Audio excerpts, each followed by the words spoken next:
Hello, let's discuss this question. The question is, which of the following is the best next step in the management of this patient's foot ulcers?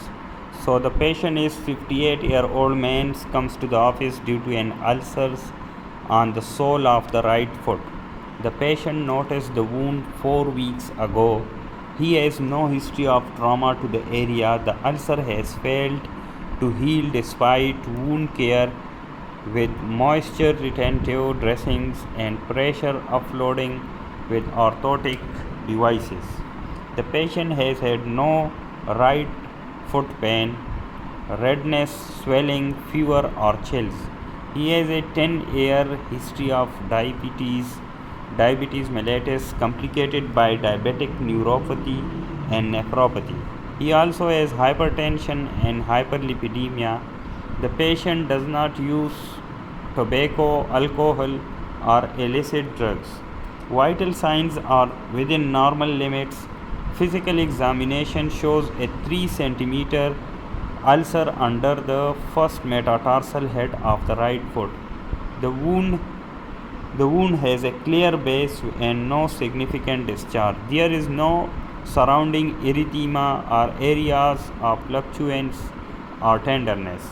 So what will be our next best step in the management of this patient's foot ulcer? So the patient has a foot ulcer from the last 4 weeks, and the patient has long history of diabetes mellitus, and plus the diabetes mellitus has also complicated by the neuropathy, diabetic neuropathy, and there may be possibility that the person has a peripheral vascular disease because it is a long-standing diabetes, plus he has also hypertension and hyperlipidemia, which increases the risk for peripheral vascular disease. So in the patient with long-standing diabetes, plus when there is neuropathy, diabetic neuropathy, which causes the reduce in pain sensation, and the person has possibility of peripheral vascular disease, which can also can lead to the decrease in the wound healing process. So this patient, the foot ulcer of the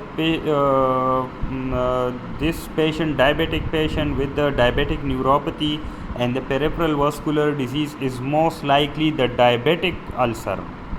So this ulcer is diabetic foot ulcer. Now this ulcer is 4 weeks old,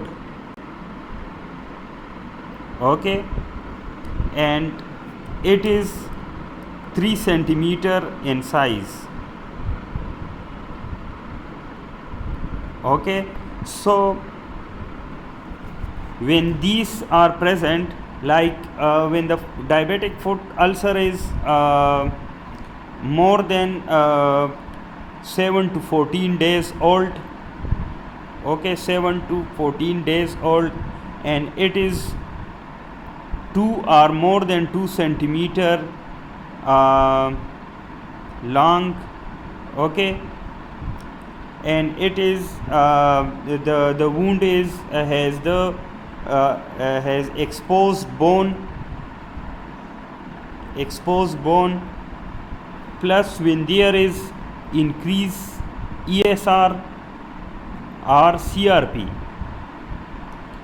then we must do investigation to rule out the osteomyelitis.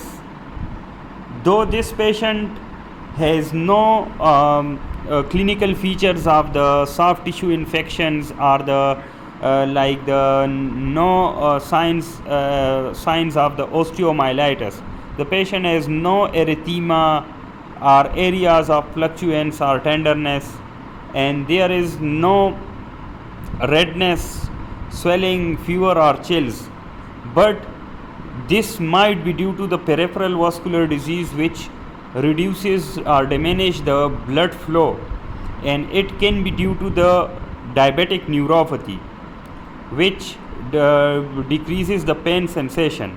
But the wound is 4 weeks old, which is more than this criteria, and it is more than 2 centimeter. This ulcer is 3 centimeter. So when due to these, we have to suspect the osteomyelitis, and we must do the evaluation for the osteo to rule out the osteomyelitis.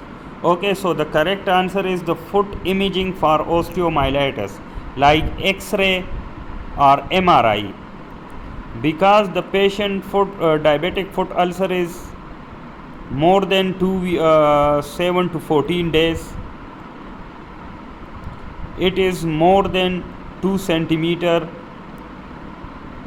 Okay, so when these criteria, even the one criteria is met, then we must evaluate the foot ulcer for the ruling out of the osteomyelitis. Okay, the other criteria for foot imaging to rule out osteomyelitis is exposed bone, increased CRP, and ESR, even if there is no signs or symptoms of soft tissue infections, because these signs can be masked by the diabetic neuropathy and peripheral vascular disease. Okay, so the next best step in the management will be the foot imaging for the osteomyelitis, because this foot ulcer in this patient, the diabetic foot ulcer, is more than 2 centimeter, and it is the long standing ulcer, because when the ulcer is more than 7 to 14 days, then it is considered as long standing ulcer. Okay, so this is 4 weeks old ulcer. So we must do the evaluation for osteomyelitis by doing the foot imaging like X-rays and MRI. The hyperbaric oxygen therapy is needed in the wound for the healing of the wound, but for now we must do evaluation for the osteomyelitis. So this is not right.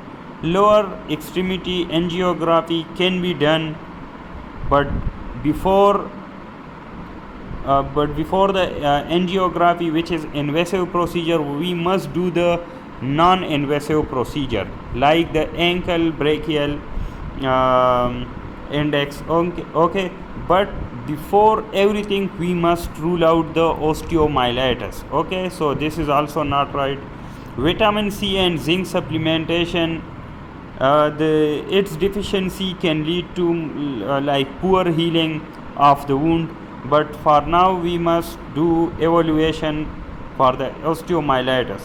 Okay, wound dressing with a topical antibiotic, it is also needed in the wound, but first we have to rule out the infection of the bone, osteomyelitis. Okay, so this is about the diabetic foot ulcer and our next best management.